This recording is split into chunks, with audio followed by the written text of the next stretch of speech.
নমস্কার বন্ধুরা, নবদিগন্ত চ্যানেলের পক্ষ থেকে আপনাদের সকলকে জানাই স্বাগতম।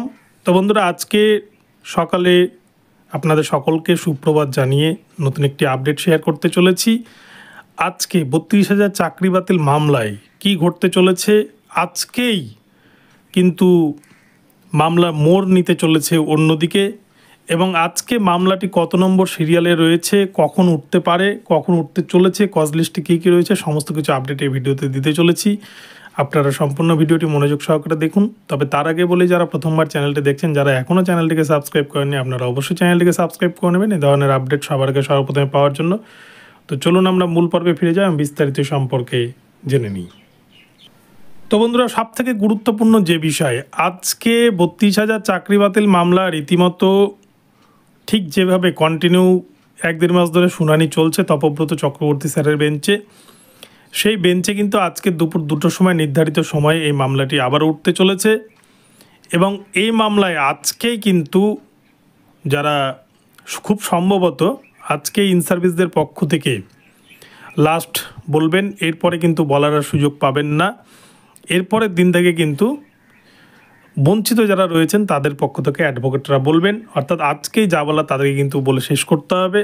তাদের বলার আপনারা দেখেছেন বারংবার কিন্তু কোর্টে যে সমস্ত তথ্য ইন সার্ভিসদের পিটিশনাররা অ্যাডভোকেটরা দিচ্ছে, তাতে কিন্তু আমাদের জাজ সাহেব বারংবার বিরক্ত প্রকাশ করেছেন, কারণ একই কথা খালি ঘুরিয়ে ফিরিয়ে। আর এখানে যে দুর্নীতি হয়নি বা দুর্নীতি হয়েছে, এই জায়গাটায় দাঁড়িয়ে ইন সার্ভিস যারা রয়েছে নন ট্রেন্ড প্যানেল, তারা দোষ দিচ্ছে ট্রেন্ড প্যানেলকে, অপরদিকে ট্রেন্ড প্যানেল হয়তো আবার দোষ দেবে নন ট্রেন্ডকে। মানে নিজেদের মধ্যে একটা গুতাগুতি শুরু হয়ে গেছে, যেখানে এই মামলা থেকে কি করে পুরো প্যানেলটাকে বাঁচানো যায় এটা নিয়ে কিন্তু কেউ ভাবছে না। সবাই একে অপরের গায়ে কাদা ছেটাছেটি করতেই ব্যস্ত। অপরদিকে যারা বঞ্চিত রয়েছে তাদের অবস্থা কিন্তু একটা সংকটে, কেননা এই কাদা ছেটাছেটির জন্য তাদের যে চাকরিগুলো ৮ বছর আগে চুরি হয়ে গেছে, সেই চাকরিগুলো কিন্তু দেওয়ার কথা কেউই বলছে না, না পর্ষদ, না কোর্ট, না অ্যাডভোকেটরা। তো যাই হোক, এই প্যানেল বাঁচবে কি না সেটা কিন্তু একটা বড় প্রশ্ন। তার কারণ ইন সার্ভিসদের লয়াররা যে সমস্ত তথ্য দিয়েছে এবং তার এগেনস্টে পিটিশনাররা যে সমস্ত তথ্য জোগাড় করে রেখেছে, যে সমস্ত আরটিআই রিপোর্ট জোগাড় করে রেখেছে, সেগুলো তপব্রত স্যারের বেঞ্চে প্রডিউস করার পর আদৌ এই প্যানেল টিকবে কিনা সেটাই কিন্তু একটা বড় প্রশ্নচিহ্ন হয়ে দাঁড়াবে।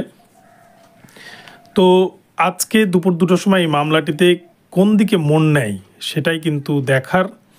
এবং আজকের বলার পরে পিটিশনারদের বলা শেষ হয়ে গেলে তখন বঞ্চিত ক্যান্ডিডেটদের পক্ষ থেকে যখন বলতে শুরু করা হবে, তখন কিন্তু বেশ মজাদার একটা বিষয় উঠবে।